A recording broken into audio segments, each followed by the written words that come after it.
ಈ ಕೆಳಗಿನ ಪ್ರಶ್ನೆಗಳಿಗೆ ಉತ್ತರಿಸಿ. ಈ ಪ್ರಶ್ನೆಗಳಿಗೆ 3 ಅಂಕಗಳನ್ನು ನಿಗದಿ ಮಾಡಲಾಗಿದೆ. ಇಲ್ಲಿ 16ನೇ ಪ್ರಶ್ನೆಯನ್ನ ನಾನು ಪ್ರಸ್ತುತಪಡಿಸ್ತಾ ಇದ್ದೀನಿ. ಒಂದು ಜಮೀನಿನ ಎರಡೂ ಕಡೆ 50 ಮೀಟರ್ ಮತ್ತು 40√3 ಮೀಟರ್ ಎತ್ತರವಿರುವ ಎರಡು ಗಾಳಿ ಯಂತ್ರಗಳಿವೆ. ಈಗ ನೋಡಿ, ನಾನು ಮಾಡ್ತಾ ಇದ್ದೀನಿ, ಇಲ್ಲಿ ಗಾಳಿ ಯಂತ್ರ ತೋರಿಸ್ತಾ ಇದ್ದೀನಿ. ಹೌದಾ? ಇಲ್ಲಿ ನೋಡಿ, ಇಲ್ಲಿ ಗಾಳಿ ಯಂತ್ರಗಳಿವೆ. ಇಲ್ಲಿ ಗಾಳಿ ಯಂತ್ರ ಒಂದು, ಇನ್ನೊಂದು. ಹೌದಾ?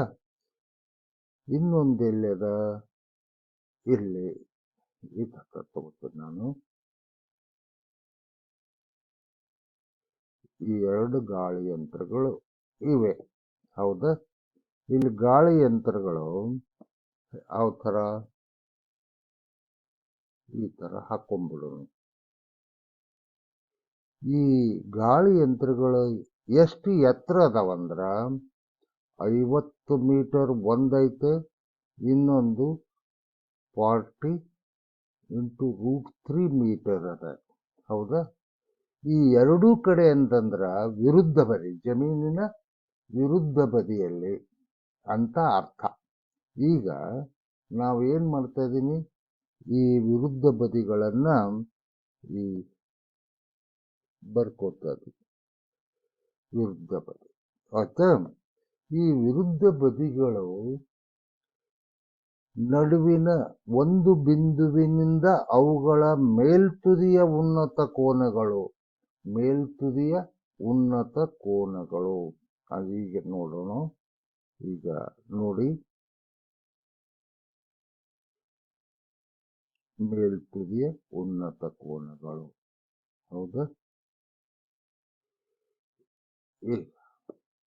ಇಷ್ಟು ಉನ್ನತ ಕೋನಗಳು ಎಷ್ಟದ? 45 ಡಿಗ್ರಿ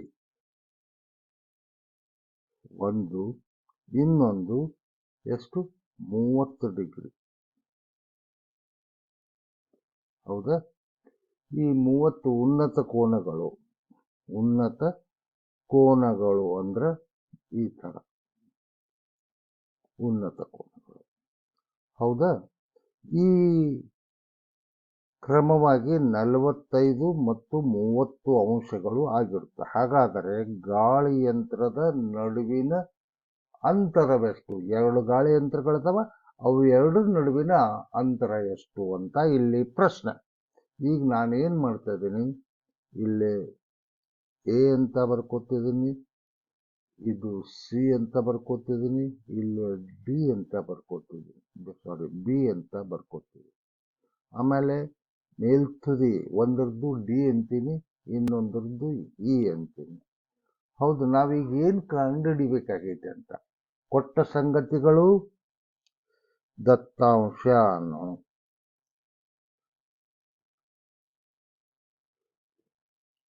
AD =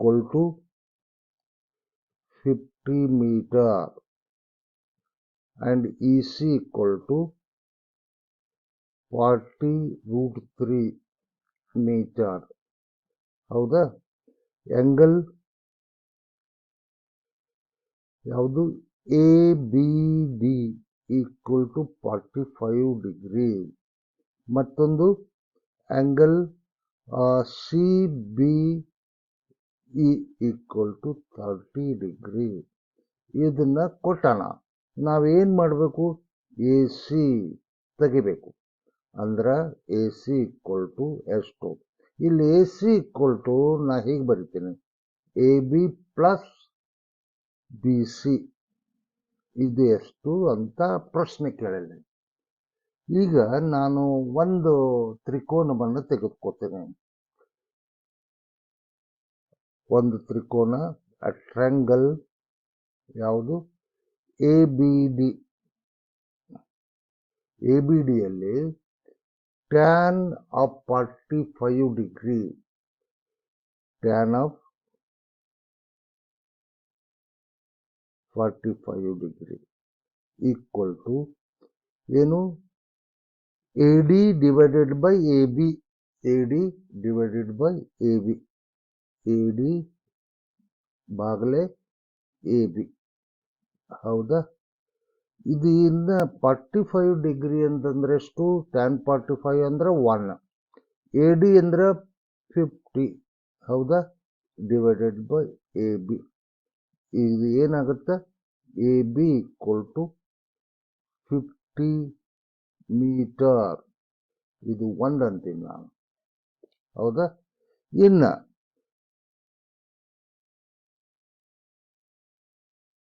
ಟ್ರಯಾಂಗಲ್ BCE ದಲ್ಲಿ tan 30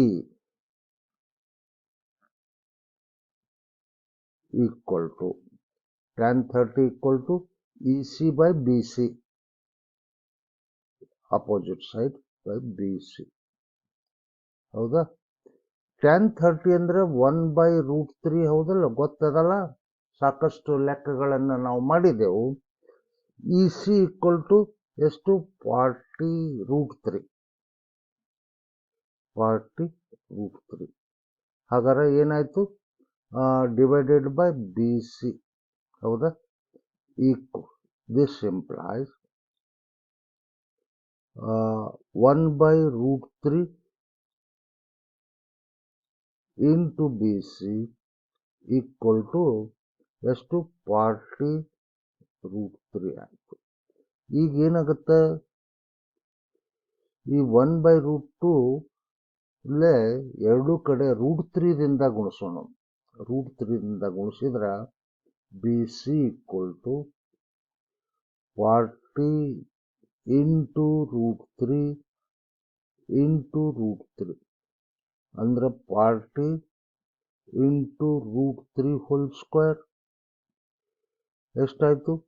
40 into 3 120 ಮೀಟರ್ ಆಯಿತು.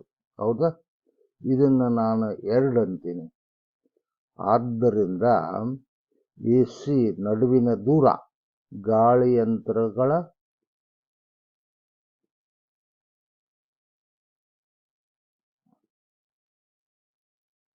ನಡುವಿನ ದೂರ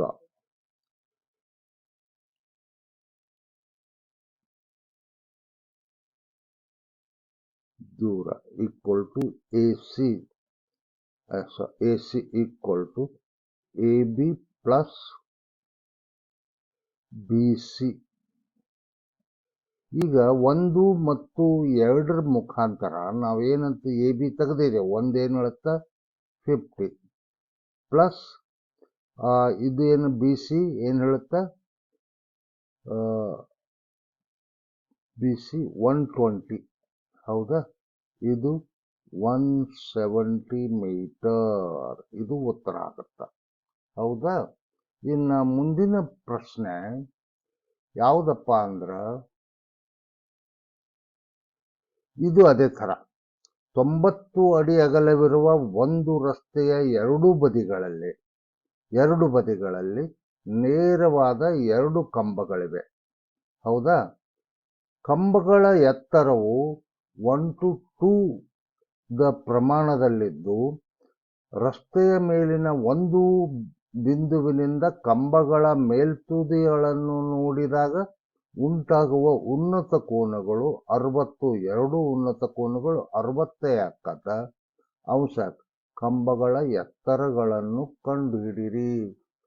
ಅಲ್ಲೇ ಹಿಂದಿನ ಪ್ರಶ್ನೆಯಲ್ಲಿ ವಿಂಡ್ ಮಿಲ್ ಗಾಳಿ ಯಂತ್ರಗಳ ನಡುವಿನ ದೂರ ಕಂಡುಹಿಡಿ ಅಂತ ಇತ್ತು. ಇಲ್ಲಿ ಏನದ? ಈ ನಡುವಿನ ಈ 2 ಕಂಬಗಳ ನಡುವಿನ ದೂರ ಕೊಟ್ಬಿಟ್ಟಾನ 90 ಅಡಿ. ಹೌದಾ? ಹಾಗಾದ್ರೆ ಈ ಕಂಬಗಳ ಎತ್ತರಗಳನ್ನು ನಾವು ಕಂಡುಹಿಡಿಬೇಕಾಗೈತೆ. ಹೌದಾ? ಈಗ ನಾವು ಏನೇನು ಕೊಟ್ಟಾನ ನೋಡು. 2 vertical poles are on either side of the road. The width of the road is 90 feet and heights of the pole are in the ratio 1 to 2. ಆಮೇಲೆ from the point between them on the road, the angle of elevation to the top of the poles is 60. ಇವೆರಡು 60 degree. ಇಲ್ಲಿ ನೋಡಿ angle of elevation, ಇದು angle of elevation. ಹೌದಾ? ಈಗ ಇದೇ ಚಿತ್ರ, ಮತ್ತೆ ಬೇರೆ ಚಿತ್ರ ನಾನು ಬರೆಯಕ್ಕೆ ಹೋಗುದಿಲ್ಲ. ಇಲ್ಲಿ ನಾನು ಉತ್ತರವನ್ನು ಕೊಡ್ತಾ ಇದ್ದೀನಿ. ಈಗೇನು ಕೊಡ್ತಾನ? ವಿಡ್ತ್ ಆಫ್ ದ ರೋಡ್, ಇದು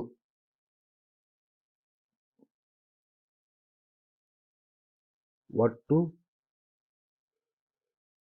90 ಮೀಟರ್ ಅದ. ಒಟ್ಟು 90 ಮೀಟರ್ ಅದ. ಇದ್ರದ್ದು ಎಕ್ಸ್ ಅಂತ ತಿಳ್ಕೊಂಡ್ರೆ ಇದು 90 ಮೈನಸ್ ಎಕ್ಸ್ ಆಗತ್ತ. ಹೌದಾ? ಕೊಟ್ಟಂತ ಸಂಗತಿಗಳು, ದತ್ತಾಂಶ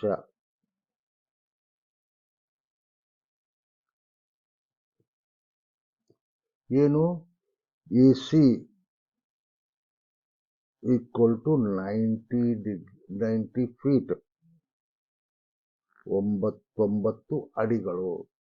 height of the pole, short pole ಅಂದ್ರೆ ಸಣ್ಣ ಇದು ಏನು ಕಂಬ, ಸಣ್ಣ ಕಂಬ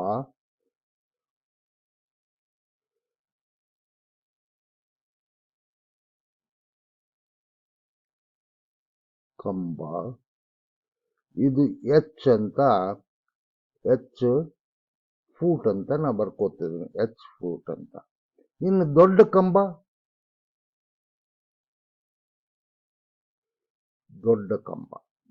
ಇದು ಸಣ್ಣ ಕಂಬ ಅಂದ್ರೆ AD. ಹೌದಾ? ದೊಡ್ಡ ಕಂಬ equal to EC equal to 2H ಆಗತ್ತ.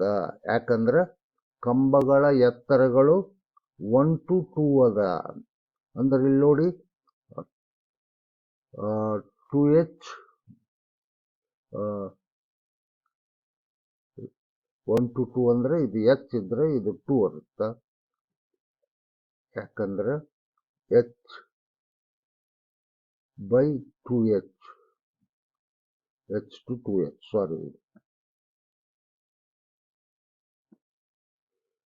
H to 2H ಆಗತ್ತ.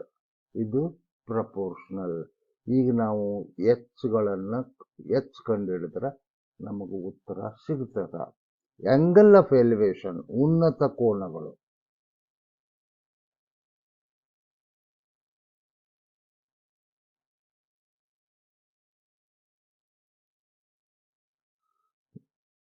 ಎರಡು 60 ಅಂಶಗಳು ಇವೆ. ಹಾಗಾದ್ರೆ ನಾವು ಈ ಒಂದು ತ್ರಿಕೋನ ಏನು ಇನ್ ABDಯಲ್ಲಿ tan 60 equal to opposite side by this. ಇನ್ನೊಂದು ಗಮನಿಸಿ, ಇಲ್ಲೇ ಇದು AB ಈಕ್ವಲ್ ಟು, ಇದು ಟೋಟಲ್, ಇದು ಈಗ ಒಂದು ಇನ್ನೊಂದು ಸ್ವಲ್ಪ ಒಂದು ಎಕ್ಸ್ಪ್ಲನೇಷನ್ ಕೊಡ್ತಾ ಇದ್ದೀನಿ ಇಲ್ಲಿ. ಈ BC ಈಕ್ವಲ್ ಟು X ಎಂದು ತಿಳಿದಾಗ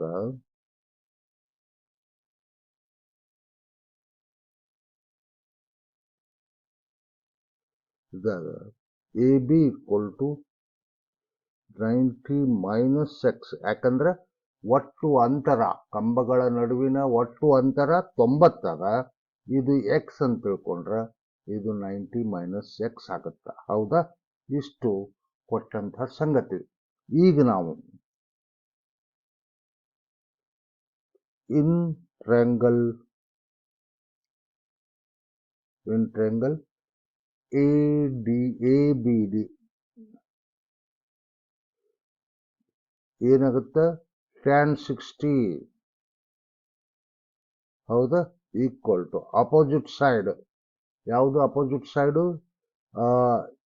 AD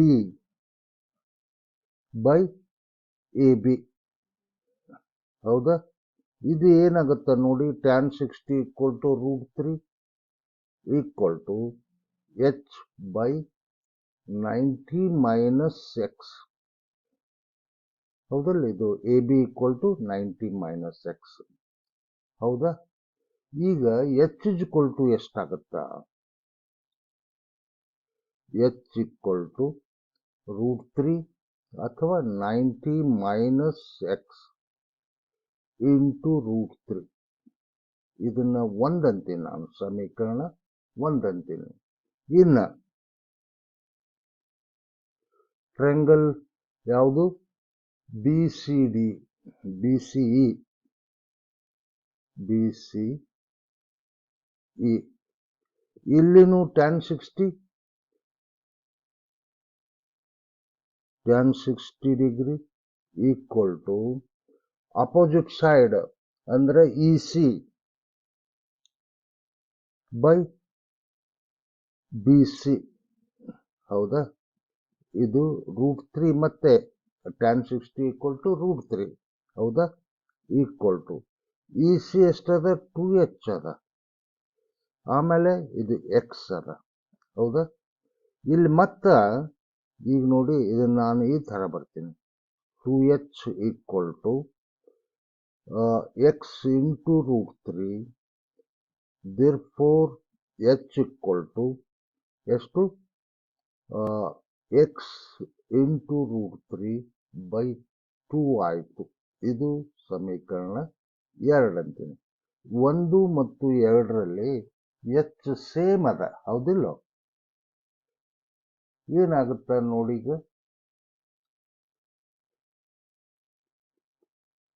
therefore from 1 and 2 ಏನು?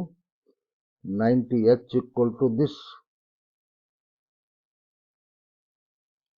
90 minus x √3 equal to x √3 by 2. ಹೌದಾ? x √3 by 2. ಈಗ ಏನಾಗುತ್ತೆ ನೋಡಿ, ಇದನ್ನ 2ರಿಂದ 2 ಕಡೆ ಗುಣಿಸಿದಾಗ ಏನಾಗುತ್ತೆ ನೋಡಿ, 180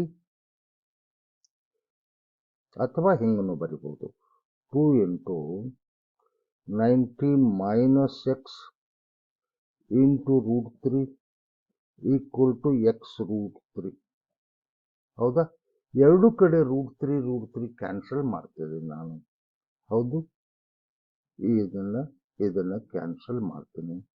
ಮಾಡಿದಾಗ ಏನಾಗತ್ತೆ? 180 minus 2x is equal to x. ಇದನ್ನ ಮೈನಸ್ 2x ಈಚೆ ಕಡೆ ತಗೊಂಡ್ಬಿಡ್ತೀನಿ ನಾನು. ಏನಾಗುತ್ತೆ? 180 ಈಕ್ವಲ್ ಟು 3x. ಆದ್ದರಿಂದ ಎಕ್ಸ್ ಇಸ್ ಈಕ್ವಲ್ ಟು 60 ಆಗುತ್ತಾ? ಹೌದಿಲ್ಲ? Divided by 3.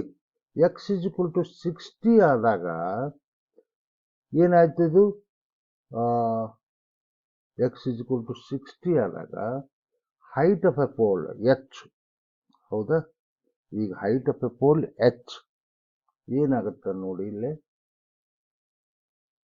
Height of the pole h equal to 30√3. X is equal to ಇಷ್ಟು. ಹೌದಾ? ಈಗ height of the pole h equal to therefore from 1 h equal to ಅಥವಾ from 2 h is equal to x into √3 by 2. ಆದ್ದರಿಂದ ಏನಾಗುತ್ತೆ? h equal to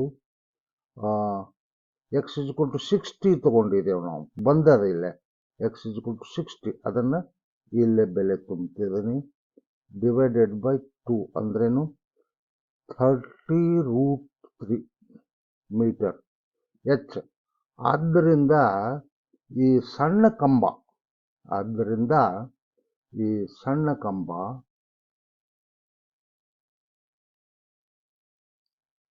ಕಂಬದ ಎತ್ತರ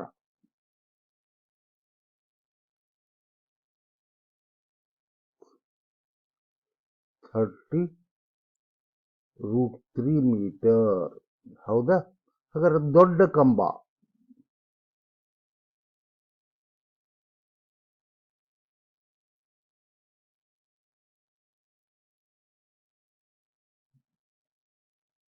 ಎತ್ತರ ಎಷ್ಟಾಗುತ್ತೆ? 2h 2 into h equal to 2 into ಎಷ್ಟು? 30√3 ಅಂದ್ರೆ 60√3.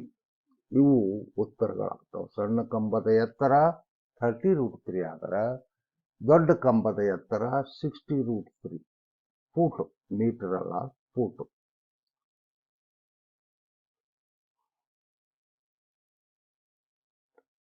ಅರ್ಥ ಆಯ್ತಲ್ಲ?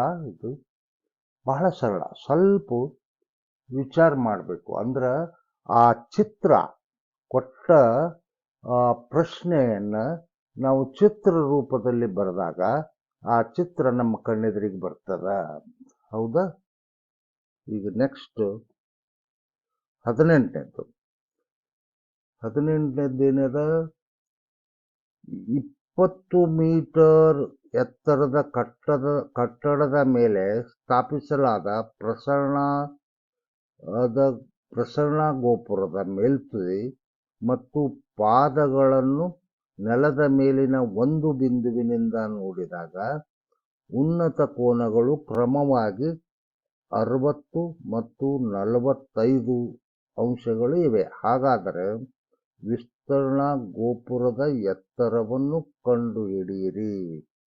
ಇಲ್ಲೇನದ ನೋಡಿ, ಒಂದು ಕಟ್ಟಡ ಅದ, 20 ಮೀಟರ್ ಎತ್ತರ ಅದ. ಹೌದಾ? ಅದಕ್ಕೆ ಮೇಲೆ ಒಂದು ಪ್ರಸರಣ ಅಂದ್ರೆ ಈ ಯಾವುದು ಮೊಬೈಲ್ ಟವರ್ ಅಂತೇವೆ ನೋಡು, ಆ ಮೊಬೈಲ್ ಟವರ್ ಅದಂತ ತಿಳ್ಕೊಳ್ಳಿ ಆ ಕಟ್ಟಡದ ಮೇಲೆ. ಹೌದಾ? ಅದು ಪ್ರಸರಣ ಗೋಪುರದ ಮೇಲ್ತುದಿ ಮತ್ತು ಪಾದಗಳನ್ನು ನೆಲದ ಮೇಲಿನ ಒಂದು ಬಿಂದುವಿನಿಂದ ನೋಡಿದಾಗ, ಈ ಕಡೆ ಇದು ಒಂದು, ಇದು ಒಂದು, ಇವೆರಡನ್ನ ನೋಡಿದಾಗ ಉನ್ನತ ಕೋನಗಳು ಇಲ್ಲಿಂದ ಇಲ್ಲಿಂದ, ಹೌದಾ, ನೋಡಿದಾಗ 60 ಡಿಗ್ರಿ, ಇದು 60 ಡಿಗ್ರಿ, ಆಮೇಲೆ ಇದು 30 ಡಿಗ್ರಿ. ಹೌದಾ? ಇಷ್ಟಲ್ಲವ. ಈಗ ನಾವು ಏನು ಕಂಡುಹಿಡಿಬೇಕು? ಪ್ರಸರಣ ಗೋಪುರದ ಎತ್ತರವನ್ನು ಕಂಡುಹಿಡಿಯಬೇಕು. ಇಲ್ಲಿ ನೋಡಿ, ಇಲ್ಲಿ ಎಕ್ಸ್ ಅಂತೂ ವೈ ಅಂತೀನಿ. ಹೌದಾ? ಈ ಕಟ್ಟಡ XY ಈಕ್ವಲ್ ಟು, ಇಲ್ಲಿ XY ಈಕ್ವಲ್ ಟು BC. ಯಾಕಂದ್ರೆ ಆಯತ ಅದ. XY ಈಕ್ವಲ್ ಟು BC ಅಂದ್ರೇನು? 20 ಮೀಟರ್. ಹೌದಾ? ಆಮೇಲೆ ಈ ಕಂಬ, ಗೋಪುರ, ಪ್ರಸರಣ ಗೋಪುರದ ಎತ್ತರ, ಪ್ರಸರಣ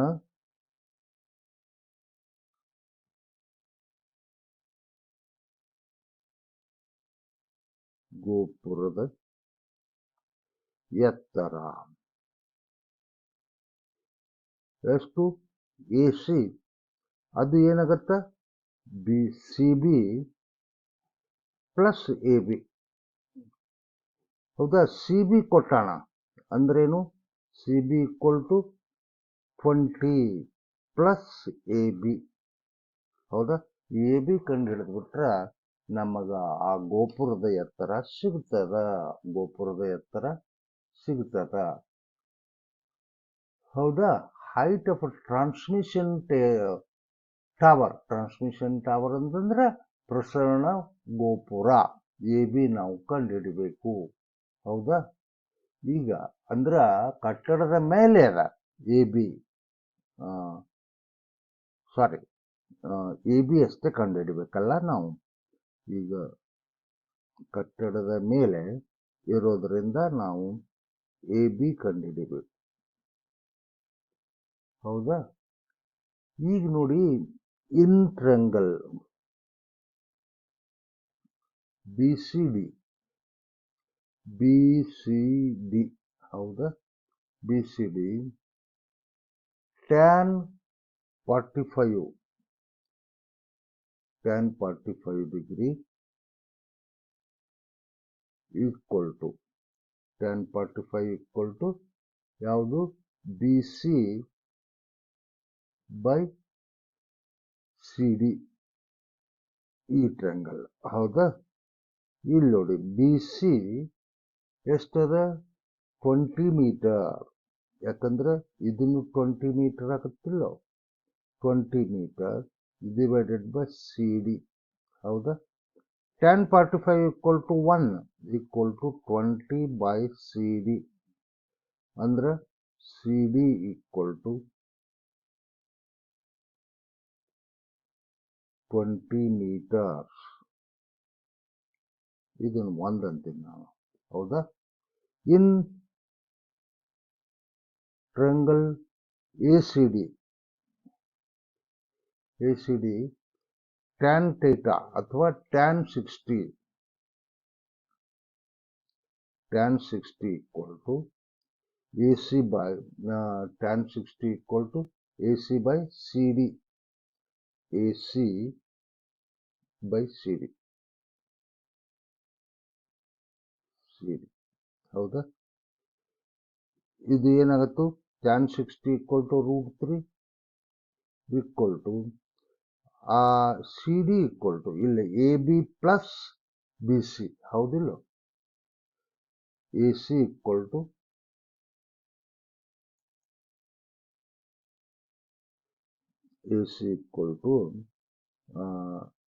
A B plus B C. ಹೌದಾ? Divided by 20. ಹೌದಾ? ಈಗ ನೋಡಿ, ಇದು ಏನಾಗುತ್ತೆ?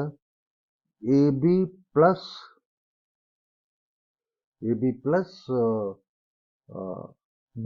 ಬಿ ಸಿ ಅಂದ್ರೆ 20 ಡಿವೈಡೆಡ್ ಬೈ 20. ಹೌದಾ? ಈಗ ಏನಾಯ್ತು? A B plus 20 equal to 20 √3 ಆಯಿತು ಇದು. ಹೌದಾ? ಸರಳ ರೂಪ ಕೊಟ್ರೆ ಇಷ್ಟಾಗತ್ತ. ಈಗ ಎ ಬಿ ಪ್ಲಸ್ 20 ಅಂದ್ರೆ ಏನಾಯ್ತು? A B equal to 20 √3 minus 20. ಹೌದಾ? ಈಗ ಎ ಬಿ ಈಕ್ವಲ್ ಟು ಇನ್ನೂ ಸರಳ ರೂಪ ಕೊಡ್ರಿ. ಈ 20 ಹೊರಗೆ ತಕೊಂಬಿಡಿ. ಹೊರಗೆ ತಕೊಂಡ್ರೆ ಏನಾಗುತ್ತೆ? √3 ಮೈನಸ್ 1.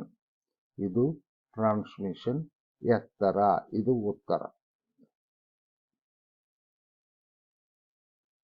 ಎ ಬಿ ಕಂಡು ಹಿಡಿಬೇಕಾಗೈತಲ್ಲ, ನಮಗೆ ಸಿಕ್ತು ಟವರ್ ಎತ್ತರ, ಪ್ರಸರಣ ಏನು ಗೋಪುರದ ಎತ್ತರ, ಟ್ರಾನ್ಸ್ಮಿಷನ್ ಟವರ್ದು ಎತ್ತರ ಸಿಕ್ತು.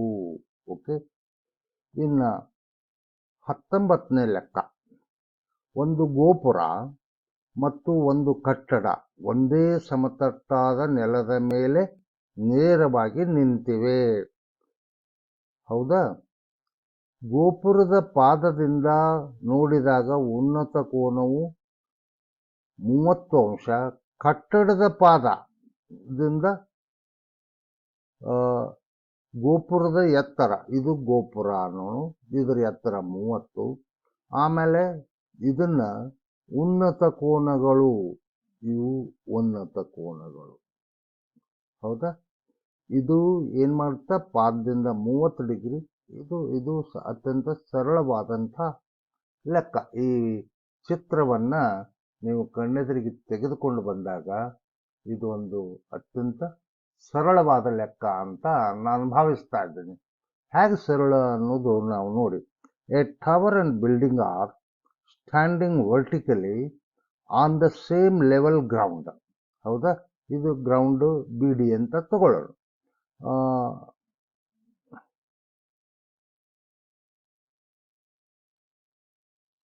ಇದು ಗ್ರೌಂಡ್. ಹೌದಾ? The angle of elevation top of a building is a 30 degree. ಇದು ಟಾಪ್ ಆಫ್ ದ ಬಿಲ್ಡಿಂಗ್. ಹೌದಾ, 30 ಡಿಗ್ರಿ. ಆಮೇಲೆ from the port, angle of elevation from the top of the tower ಅಂದ್ರೆ ಎ ಬಿ. ಇದು tower A B. Tower ಇದು building.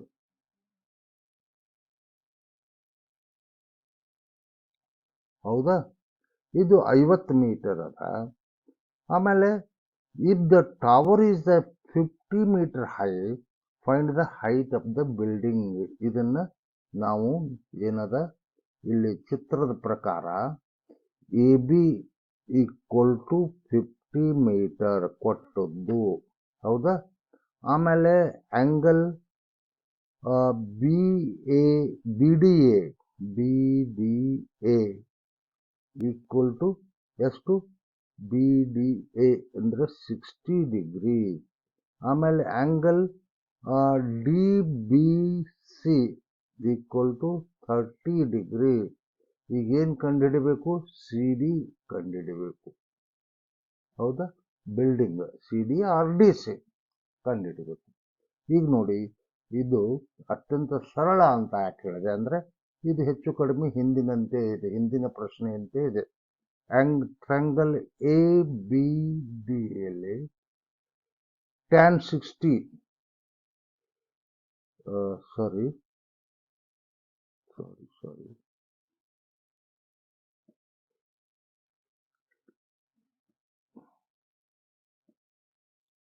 tan 60 ಏನಾಗತ್ತ? ವಿರುದ್ಧ ಬದಿ ಅಂತಂದ್ರೆ ಆಪೋಸಿಟ್ ಸೈಡ್ ಅಂದ್ರೆ A B divided by B D. A B by B D. tan 60 equal to ಎಷ್ಟು? √3. A B 50, B D ಏನಾಯ್ತು? ಇಲ್ಲಿ ನೋಡಿಲ್ಲ. B D equal to B D into √3 equal to 50 and therefore B D equal to ಎಷ್ಟು? 50 by √3. ಇದು ಒಂದನ್ನೋಣ. ಹೌದಾ, ಇದು ಒಂದನ್ನೋಣ. In B D C, in triangle ಯಾವುದು? B D C tan 30 equal to B D C C D by B D. C D by B D. ಹೌದಾ, ಅಥವಾ C D by B D. tan 30 equal to ಎಷ್ಟು? 1 by √3. ಹೌದಾ, ಆಮೇಲೆ ಎಷ್ಟಾಗುತ್ತೆ? 1 by √3 equal to D C by C D by B D. ಹೌದಾ, ಇದು ಏನಾಯ್ತು? B D equal to √3 into D C. C D √3 into C D. ಇದನ್ನ 2 ಅಂತೀನಿ. ಆದ್ದರಿಂದ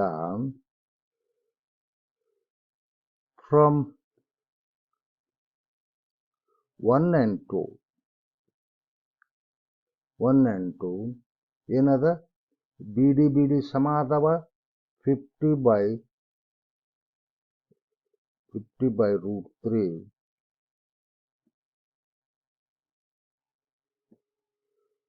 ಈಕ್ವಲ್ ಟು ಯಾವುದು? 50 by √3 equal to √3 sorry 50 by √3 equal to 3 into CD. √3 into CD. Building ಎತ್ತರ ನಾವು ಕಂಡು ಹಿಡಿಬೇಕಾಗೈತೆ. ಹೌದಾ, ಸಿ ಡಿ ಇದ್ದು. ಹಾಗಾದ್ರೆ ಸಿ ಡಿ ಈಕ್ವಲ್ ಟು ಎಷ್ಟಾಗುತ್ತೆ? CD equal to 50 by root 3 into 1 by root 3 ಅಂದ್ರೆ 50 by 3 ಆಯ್ತು. 50 by 3 ಆಯ್ತು. 50 by 3 ಅಂತಂದ್ರೆ ಅಂದಾಜ 16.67 ಮೀಟರ್. ಇದು ಉತ್ತರ. ಅಂದ್ರೆ ಬಿಲ್ಡಿಂಗ್ ಕಟ್ಟಡದ ಎತ್ತರ.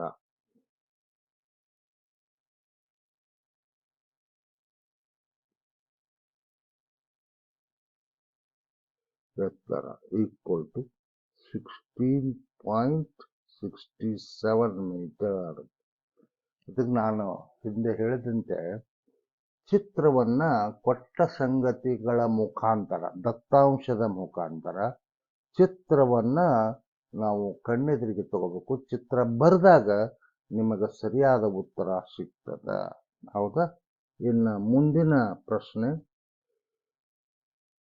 ಇಲ್ಲಿ ನೋಡಿ. ಒಂದು ಗೋಪುರ ಮತ್ತು ಒಂದು ಕಟ್ಟಡ ಒಂದೇ ಸಮತಟ್ಟಾದ ಮೇಲೆ ನೇರವಾಗಿ ನಿಂತಿವೆ. ಕಟ್ಟಡದ ಎತ್ತರ 7 ಮೀಟರ್ ಆಗಿದೆ. ಕಟ್ಟಡದ ಮೇಲ್ತುದಿಯ ಒಂದು ಬಿಂದುವಿನಿಂದ ಗೋಪುರದ ಮೇಲ್ತುದಿಗೆ ಉನ್ನತ ಕೋನವು 60 ಅಂಶ ಮತ್ತು ಅದರ ಪಾದಕ್ಕೆ ಅವನತ ಕೋನ 40 ಅಂಶದ್ದಾಗಿದೆ. ಗೋಪುರದ ಎತ್ತರವನ್ನು ಕಂಡುಹಿಡಿಯಿರಿ. ಇಲ್ಲಿ ನೋಡಿ, ಈ ಚಿತ್ರ ಗಮನಿಸಿ.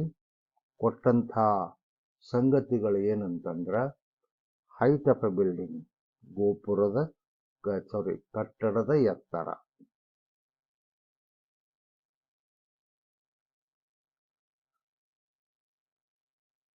ಎತ್ತರ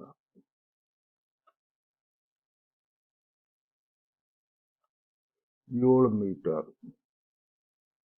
ಹೌದಾ? ಆಮೇಲೆ ಹೈಟ್ ಆಫ್ ಎ ಟವರ್, ಗೋಪುರದ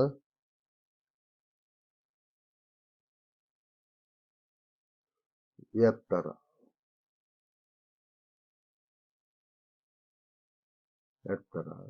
ಏನು? CD. ಇಲ್ಲೇ ನೋಡಿ, CD. ಆ CD ಏನಾಗುತ್ತೆ, ನಾನು DE ಪ್ಲಸ್ EC ಅಂತ ಬರ್ಕೊತಿರ್ತೀನಿ. ಹೌದಾ? EC ಇದು ಎಷ್ಟು ಅಂತ ಪ್ರಶ್ನೆಯನ್ನು ಕೇಳಲಾಗಿದೆ. ಆತ AB ಮತ್ತು ಇದು DE ಇದು ಪ್ಯಾರಲಲ್ ಅದ, ಸಮಾಂತರ ರೇಖೆಗಳು. ಆದ್ದರಿಂದ AB 7 ಇದ್ರ ED ಈಕ್ವಲ್ ಟು ಅಥವಾ DE ಈಕ್ವಲ್ ಟು 7 ಮೀಟರ್. ಹೌದಾ? ಆಮೇಲೆ ಯಾಕಂದ್ರೆ DE equal to AE equal to BD, AE equal to BD ಮತ್ತು AE equal to BD, AE equal to BD. ಯಾಕಂದ್ರೆ ಇದು ಒಂದು ಆಯತ ಆಗತ್ತ. ಯಾವುದು? ಇದೊಂದು ಆಯತ ಆಗುತ್ತೆ. ಹೌದಿಲ್ಲ? ಆದ್ದರಿಂದ ಇವು ಸಮಾಂತರ ವಿರುದ್ಧ ಬದಿಗಳು ಒಂದಕ್ಕೊಂದು ಸಮ ಇರ್ತಾವ. ಈಗ ನೋಡಿ, ಈ ಒಂದು AE is parallel to BD. ಆದ್ದರಿಂದ angle BDA equal to 45 degree. ಈ ಪ್ಯಾರಲಲ್ ಲೈನ್ ಅದಾವಲ್ಲ, ಇದು 45 ಇದ್ರೆ ಆಲ್ಟರ್ನೇಟಿವ್ ಆಂಗಲ್ ಇದು ಸಮ ಇರ್ತಾವ. Alternative angle.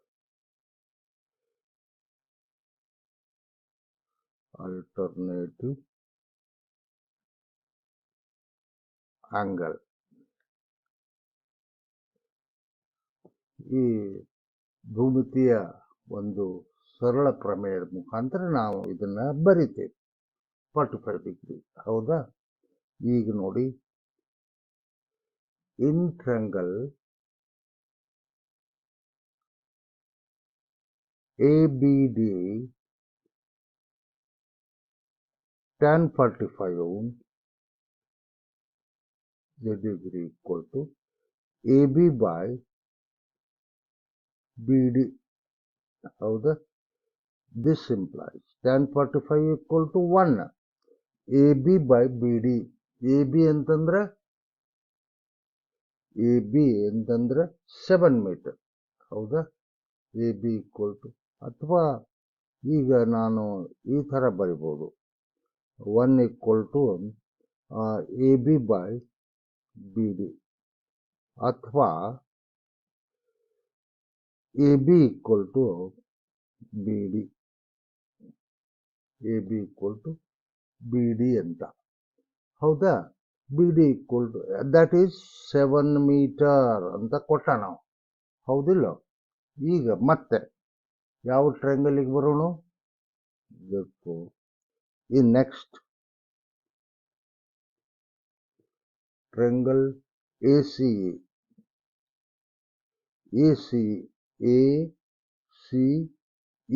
ಟ್ರಯಾಂಗಲ್. ಹೌದಾ? 60 ಡಿಗ್ರಿ. ಇದು ವಿರುದ್ಧ ಬದಿ ಮತ್ತು ಏನು ಪಾದ. ಹೌದಾ? ECEದಲ್ಲಿ tan 60. ಹೌದಾ? tan 60 equal to CE by ಯಾವುದು? AE. CE by AE. ಇದೇನಾಗುತ್ತೆ? tan 60 equal to √3. ಹೌದಾ? equal to CE by AE. AE ಏನು ತೆಗೆದಿದ್ದೇವೆ ನಾವು? AE equal to 7 ಅಂತ. 7. AE equal to 7. ಹೌದಾ?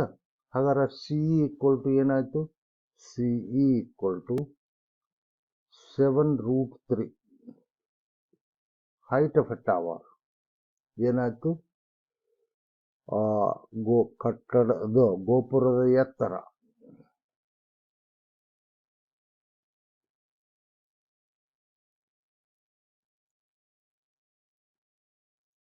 ಗೋಪುರದ ಎತ್ತರ ಏನು? CD ಅಂದ್ರೆ DE ಪ್ಲಸ್ EC.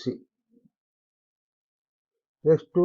7√3 ಪ್ಲಸ್ 7 ಏನಾಯ್ತು? ಇಲ್ಲಿ ನೋಡಿ, ಇದು ಮತ್ತು ಇದರಿಂದ 7 into bracket equal to 7 into bracket √3 plus 1. ಇದು ನಮ್ಮ ಉತ್ತರ ಆಗುತ್ತಾ?